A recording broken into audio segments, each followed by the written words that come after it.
Narito ang malalaking balitang Central Luzon ngayong araw. Pampanga hindi pa tiyak kung makakasama sa unang batch ng pagbabakuna kontra COVID-19. San Fernando Archbishop Lavarias, stable na ang kondisyon matapos magpositibo sa COVID-19.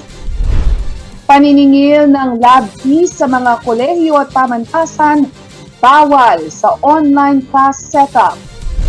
At community billboard program na top pick, umarangkada na sa CLTV 36. Maya Pabengi, Pampanga, magandang gabi Central Luzon. Ako si Nicolette Henson Hizon. Narito na ang mga nangunguna at tinutukang balita ng CLTV News. Hindi pa makumpirma ng provincial government ng Pampanga kung aabot ang unang batch ng Sinovac vaccine na dumating sa bansa kasunod ng pag-roll out nito sa mga health facilities sa National Capital Region. Ayon kay Provincial Administrator at Vaccination Task Force Chief Attorney Charlie Chua, na ipadala na umano nila ang master list ng mga medical frontliners sa lalawigan. Narito ang report ni Paolo G. Santos.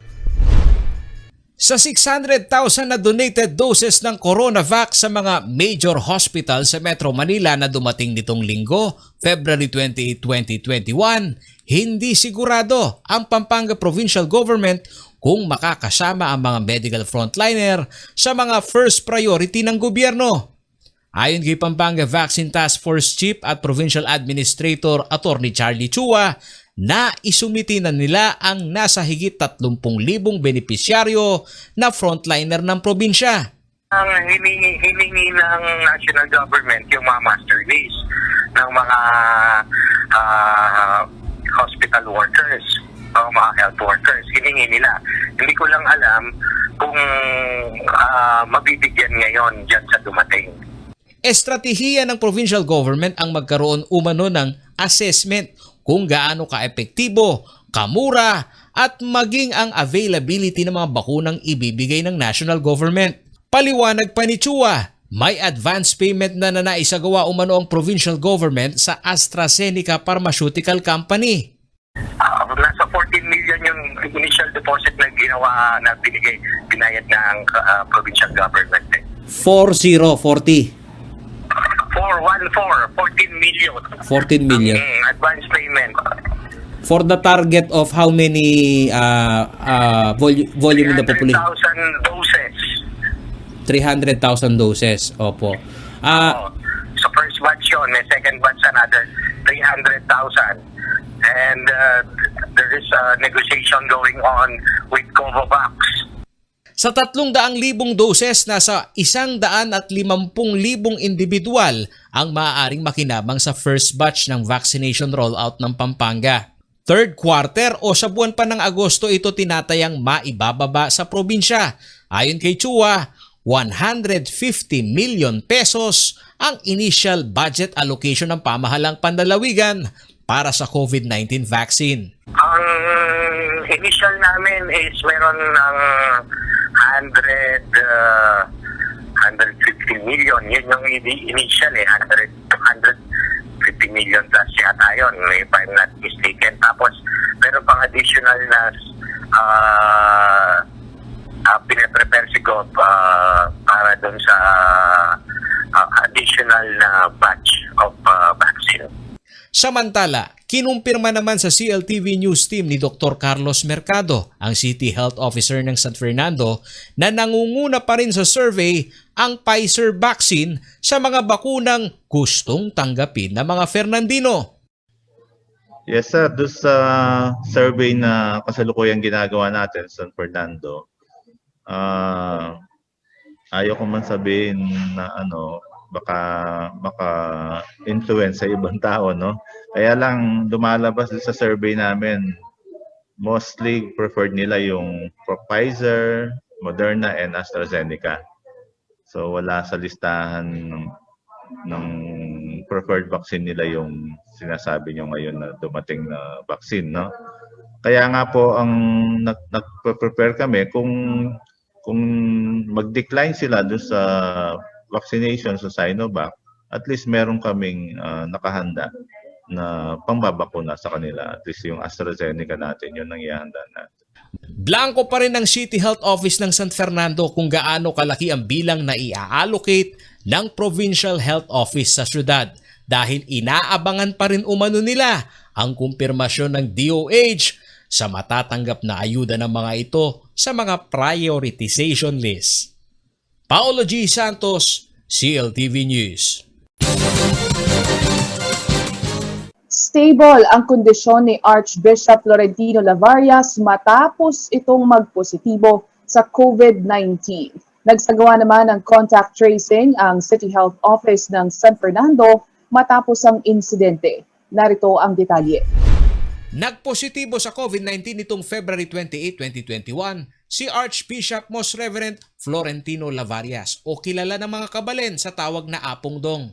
Base sa naisa publikong liham ni Reverend Father Francisco Dizon, stable naman umano ang kondisyon nito at humihingi sila ng panalangin sa mabilis na recovery ng leader ng simbahan.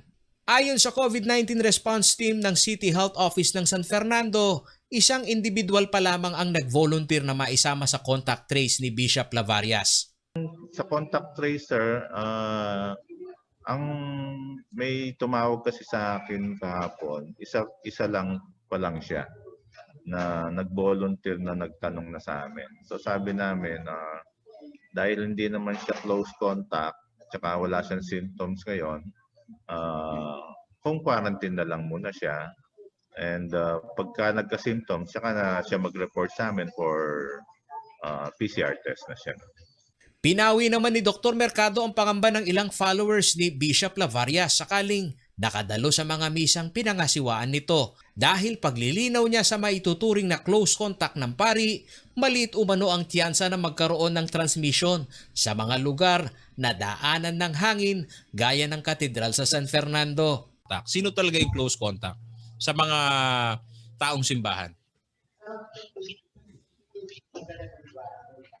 As per definition, sir, pag close contact, yung nakausap mo siya na wala kang mask or yung nakakasabay mo siyang kumain na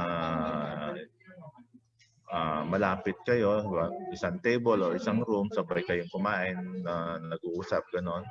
Or yung kasama mo sa loob ng office na enclosed space na poor ventilation ng more than 2 hours. Sa ilalim ng Modified General Community Quarantine o MGCQ, ayon kay Dr. Mercado, 50% hanggang 70% umano ang maximum capacity ng mga simbahan o kapilya. Napatunayan na rin anya ng COVID-19 response team ng lokal na pamahalaan na tumatalima ang simbahan maging sa ritual na pagtanggap ng pakinabang o pagsubo ng ostya. Pag kinuha ng mga nagsisimba yung ostya, hindi naman kasi sila nagtatanggal ng mask pa eh. So, by definition natin, casual contact lang sila nun. Very rare yung, very small or minimal yung chances ng transmission pag gano'n. Samantala, lumalabas sa COVID-19 update ng capital ng probinsya ng Pampanga o ng siyudad San Fernando nitong February 20, 2021, nasa 104 ang aktibong kaso ng novel coronavirus disease habang 19 ang bagong kumpirmadong kaso ng COVID-19. Karamihan nito ay nasa Barangay San Agustin. Sa halos isang taon na quarantine period sa bansa, pumalo na sa 1,766 ang bilang ng mga kabalen na infected sa syudad at 1,584 naman ang recovered. Paolo G. Santos, CLTV News. Sa pagbabalik ng CLTV News, COVID-19 cases sa Central Luzon lampas na sa 29,000. At Uniform Travel Protocol pinangangambahan ng San Fernando LGU. Manatiling nakatutok para sa iba pang mga nangungunang balita.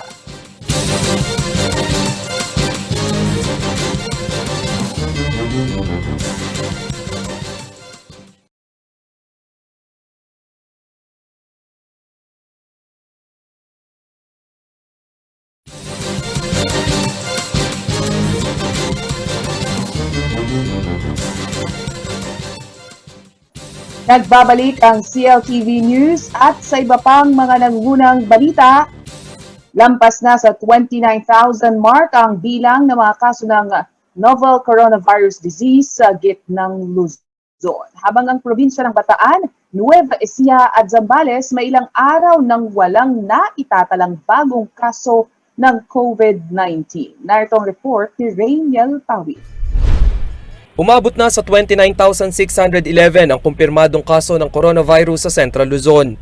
Pinakamarami pa rin ang sa Bulacan na umakyat na ang bilang sa 11,833 habang ang lalawigan ng Aurora nananatili sa 71. Subalit kung mga new cases ang pagbabasehan, nangunguna ang Pampanga kung saan 31 ang single day record nito noong February 26.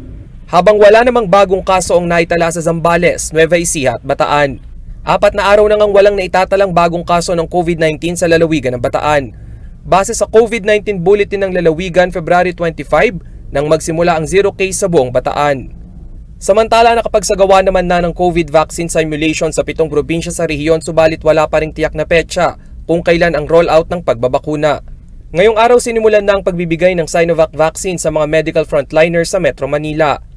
Alinsunod sa National IATF guidelines, mauna ring bakunahan ang mga medical frontliner ng rehiyon sa oras na available na ang bakuna sa bawat local government unit. Maaari namang tumanggi ang sinumang health worker kung hindi sila kumbinsido sa bakunang laan ng national government. Rainiel Pawid, CLTV News. Naibalangkas na ng Department of Interior and Local Government o DILG ang Uniform Travel Protocol kaugnay ng pagbubukas ng ekonomiya ng bansa. Ilan sa mga pagbabago sa guidelines matapos ang halos 1 taon na quarantine period ay ang pagpapaluwag ng travel restrictions, ang pagtatanggal ng requisitos gaya na lamang ng travel authority, mandatory testing at 14 days na quarantine. Narito ang report. Sa halos 1 taon na mahigpit na quarantine protocol dito sa Pilipinas, ang daming mga dokumento tulad na lamang nitong hawak ko na medical certificate at travel pass ang kailangan mo munang asikasuhin bago ka tumawid ng border.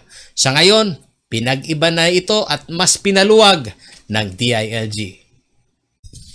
Medical Certificate, Travel Authority, 14 days quarantine at ang mas mabigat sa bulsa na RT-PCR test. Ito ang mga requisitos na kailangan ng mga biyahero bago makapasok sa mga border control ng kada rehiyon sa bansa. Sadya itong napakahirap para sa mga regular na commuter at gayon na rin sa pagbangon ng industriya ng turista sa Pilipinas. Kaya nitong February 27 sa pagbalangkas ng tinatawag na Uniform Travel Protocols, ang lahat ng mga nabanggit na requirements lifted na. Kabilang na dito ang RT-PCR test na magiging limitado na lamang sa mga LGUs na may mahigpit na quarantine protocol.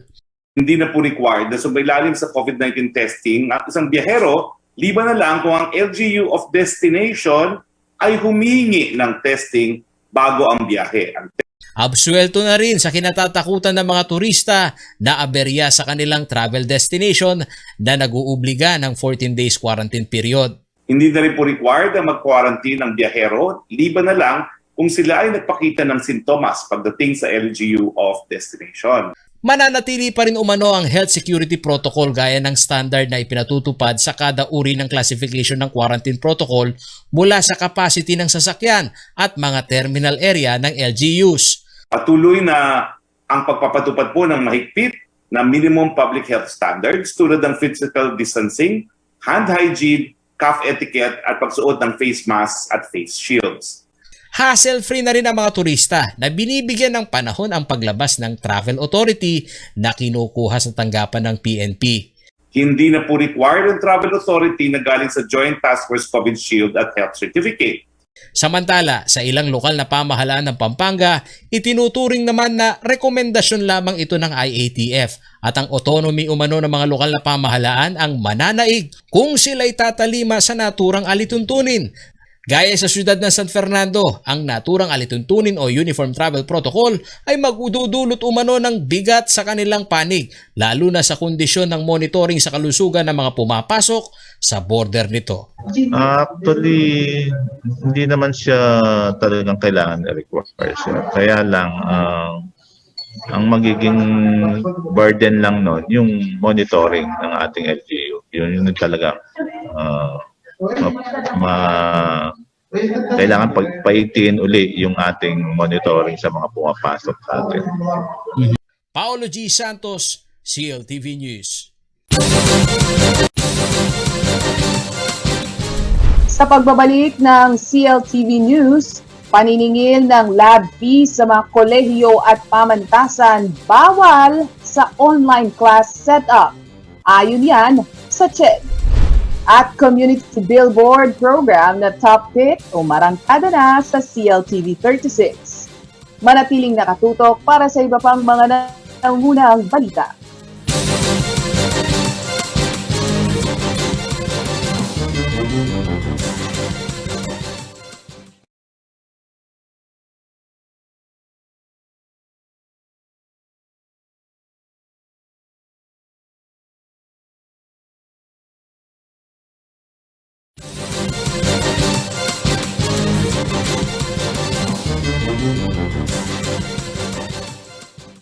Nagbabalik ang CLTV News at sa iba pang mga nangunang balita. Nagpaalala ang Commission on Higher Education o CHED na bawal ang pangongolekta ng anumang school fees tulad ng laboratory fee ngayong wala namang face-to-face classes. Agad naman umanong iimbestigahan ng komisyon ang mga universidad na inirereklamong sangkot sa questionableng fee collection. Si Rainiel Pawid ang may report. Kung hindi nagsara, lumipat naman sa online class setup ang mga kolehiyo at universidad sa bansa dahil sa COVID-19 pandemic. Kawalan ng gadget, karagdagang internet bills at patong-patong panggastusin. Yan ang pasanin ng mga magulang at ng mga estudyante lalo na ang mga nasa kolehiyo.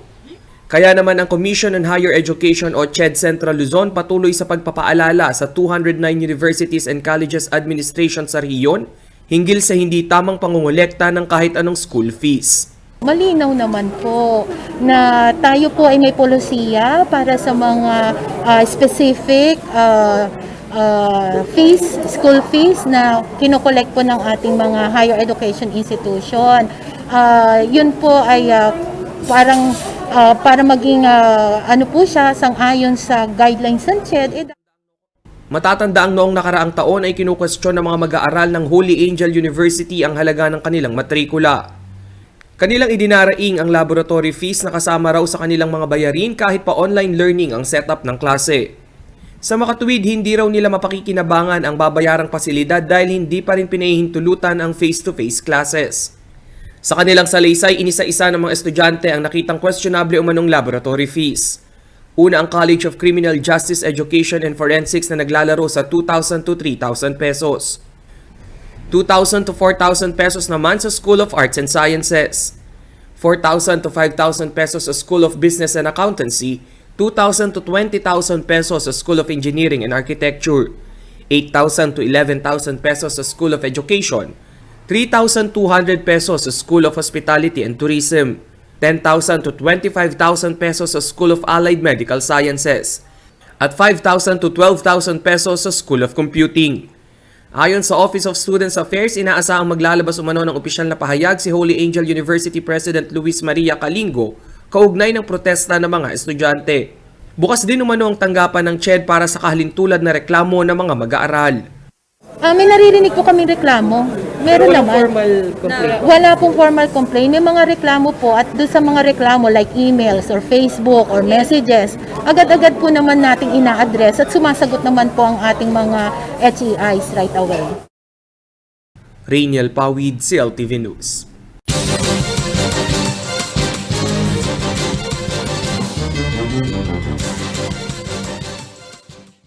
Bago matapos ang taon, nais ng Police Regional Office 3 na mabakunahan ang higit 12,000 na miyembro ng kanilang hanay. Nagsasagawa naman ng vaccine survey ang kanilang health unit upang mapulsuhan ang brand ng bakunang nais tanggapin ng mga pulis gitnang Luzon. Si Rainiel Pawid ang may ulat. Ngayong nagsimula na ang COVID-19 vaccination sa mga health workers sa Metro Manila, tiyak na isusunod na ang ilang uniform personnel na bahagi rin ng priority recipient list. Dito sa gitnang Luzon, target ng Police Regional Office 3 na makatanggap ng bakuna ang lahat sa kanilang hanay. Nakasalalay pa rin umano sa national government kung anong COVID-19 vaccine ang libreng ipamamahagi sa kanila. Wala, inaantay lang natin. No? So, we're just recipient. Our role is to secure the travel of the vaccines. Okay. So, as of na wala pa naman. Wala pa. Wala kaming specific na. Malaking tsansa na Sinovac din ang kanilang matanggap gaya ng mga medical frontliner. Paglilinaw naman ng PNP, may karapatan pa rin tumanggi ang bawat miyembro kung nag-aalangan sa bakunang posibleng mag-roll out. Ngayong Marso, mapakikinabangan na ang 2-story quarantine facility sa loob ng Camp Olivas. Ready to convert din ito bilang vaccination site sa oras na kailanganin ng ilang local government units at private institutions. Kasama na rin sa planong i-convert bilang vaccination area ang grandstand na isang open area. Kayang i-accommodate rito ang 100 vaccines per day. Ayon sa information unit ng PRO3, nagsagawa na ng vaccine survey ang kanilang health department. Dito inalam kung sino ang mga nais magpabakuna at anong brand ng bakuna ang kanilang gusto. As of March 1, 2021, 422 na ang kumpirmadong kaso ng COVID-19 mula sa Central Luzon Police. 8 sa bilang ang aktibong kaso at 414 naman ang recovered o gumaling na. Rainiel Pawid, CLTV News.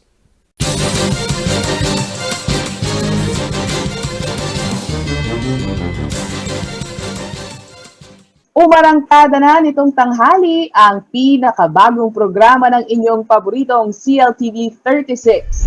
Ito ang Top Pick, isang community billboard program hosted by Jennifer Salenga.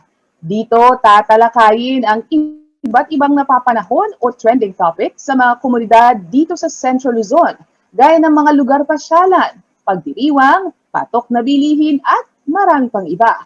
Mapapanood ang Top Pick tuwing alas 12 ng tanghali sa CLTV 36 Free TV at sa lahat ng ating cable partners. Pwede rin itong mapanood sa official Facebook page ng CLTV 36 at CLTV 36 Official at samahan si Jennifer Salenga sa masayang kwentuhan tuwing tanghali. Welcome back, Jen. Namiss ka naming lahat. At yan ang mga balitang nakalap ng CLTV News. Para sa karagdagan pang detalye, maaari ninyong i-follow ang aming social media pages. At CLTV 36 Official, at CLTV 36 News, at CLTV 36. Kung nais nyo namang balikan ang mga programa ng CLTV, pwede nyong bisitahin ang aming YouTube channel at CLTV 36 Official at ang aming website www.cltv36.tv. Kasama ang buong puwersa ng CLTV News and Current Affairs. Ako si Nicolette Henson Hizon. Maraming salamat at magandang gabi.